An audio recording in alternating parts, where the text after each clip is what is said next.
नमस्कार साथियों, unique politics पे आप सभी का स्वागत है। साथियों, आज चर्चा इस बात को लेकर करेंगे कि बहुजन समाज के लोग अब किस तरफ जाने वाले हैं। क्या कोई रास्ता उनको नज़र नहीं आ रहा या बहुजन समाज पार्टी की तरफ रुख करने वाले हैं।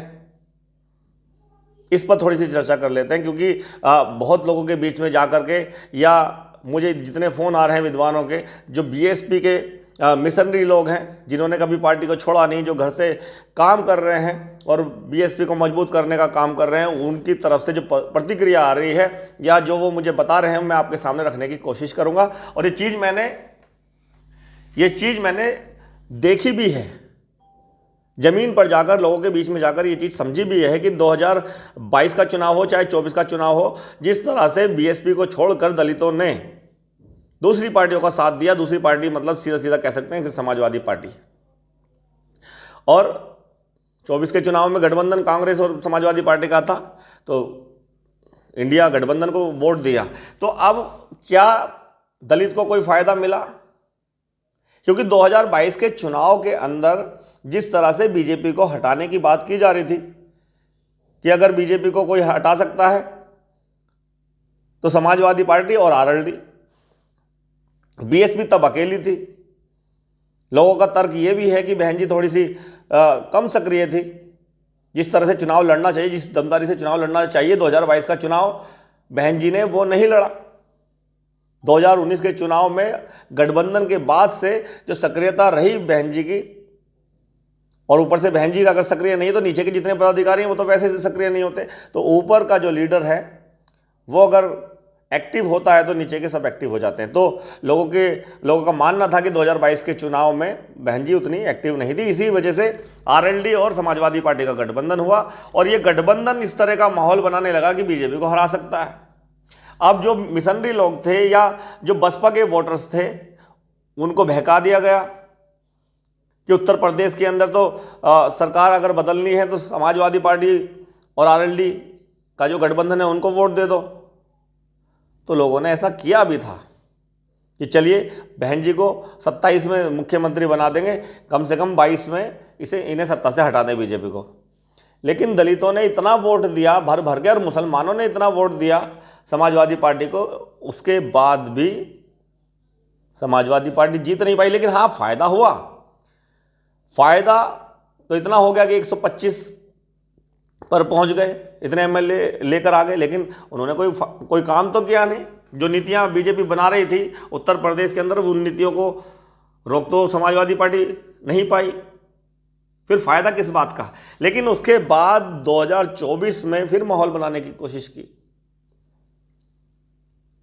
और बहन जी को नहीं लगता था कि 2022 में जो स्थिति रही है वो स्थिति 24 के चुनाव में रहेंगी। तो 2024 के चुनाव में कांग्रेस और समाजवादी पार्टी ने गठबंधन कर लिया, फिर माहौल बनाने की बात की, केंद्र से सत्ता से बाहर करने की बात कही गई कि बीजेपी को सत्ता से बाहर कर देंगे, और दलितों को गुमराह किया गया। उधर बीजेपी के जो नेता थे उन्होंने उल्टे सीधे बयान देने शुरू कर दिए, और बयानों में क्या कहा गया, और कहा ये बात, बीजेपी के जो विधायक वगैरह हैं, कई जगह ऐसे भाषण सुनने को मिले जिसमें उन्होंने ये कहा कि हमें इतनी सीटें मिल जाएं तो आरक्षण को और संविधान को खत्म कर देंगे। ये बात बोली गई। कुछ नेताओं ने तो ऐसा भी कहा कि संविधान की बदौलत जो है एससी व एसटी के लोग आज हमारे सर पे हैं। बहुत सारे उल्टे सीधे बयान दिए जिससे शायद बीजेपी के बड़े नेता भी परेशान होंगे, और उन चीज़ों का एहसास उनको तब हुआ जब बीजेपी को नुकसान हुआ 24 के चुनाव के अंदर। पूरा जोर लगाया दलितों ने बीएसपी को हराने का भी और इंडिया गठबंधन को जिताने का भी। आप ये कह सकते हैं कि इंडिया गठबंधन को जिताने का जोर लगाया मुस्लिमों ने भी और दलितों ने भी, और जो बीजेपी के खिलाफ कुछ पिछड़े लोग हैं उन्होंने भी कोशिश की। लेकिन बीएसपी अलग चुनाव लड़ी, अकेले अपने दम पर चुनाव लड़ी, उसका खुद का इतना बड़ा वोट बैंक है।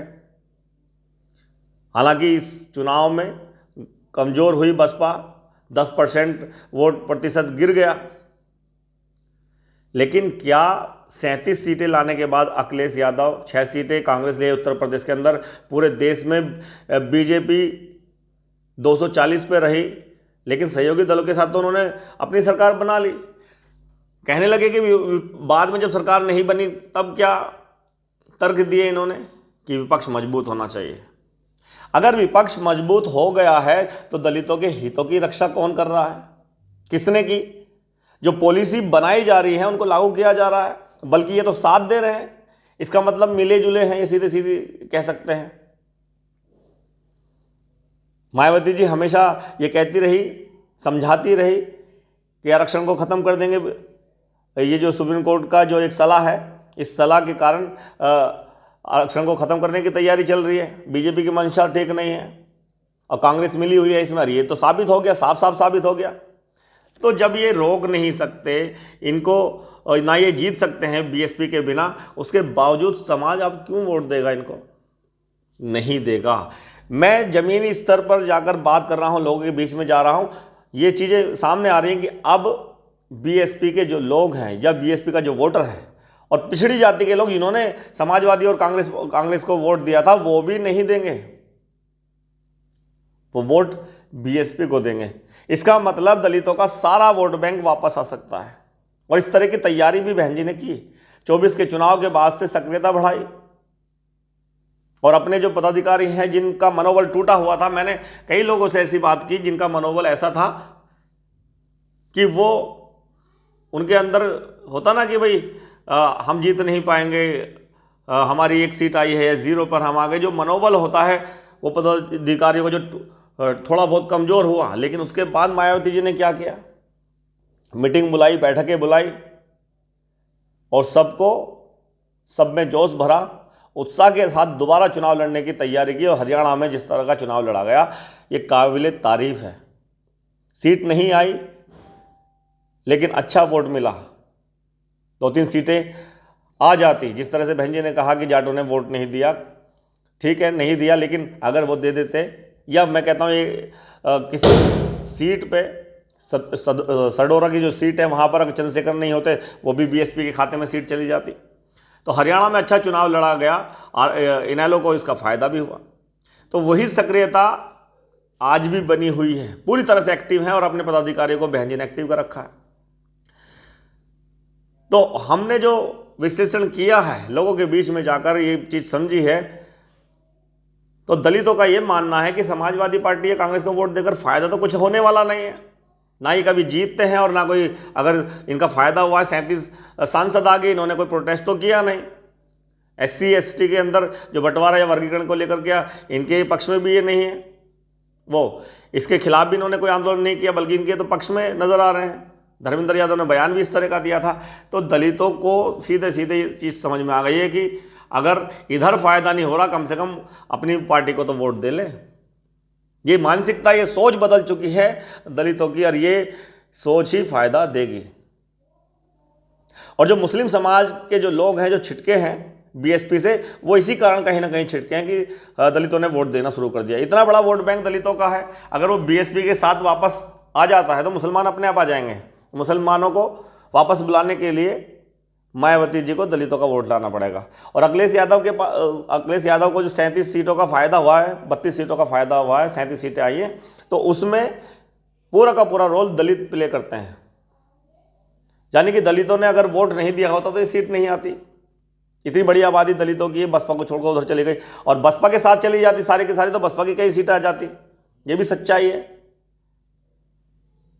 हाँ, हो सकता था कि बीजेपी को थोड़ा फ़ायदा मिल सकता था फिर, लेकिन बसपा की भी कुछ सीटें आती हैं। और मुस्लिम समाज के लोग इस चीज़ को देख करके दलित उधर जा रहे हैं तो हम भी उधर चले जाएं एक तरफा। लेकिन अब मुसलमान साथ आ जाएगा जब दलित साथ आएंगे।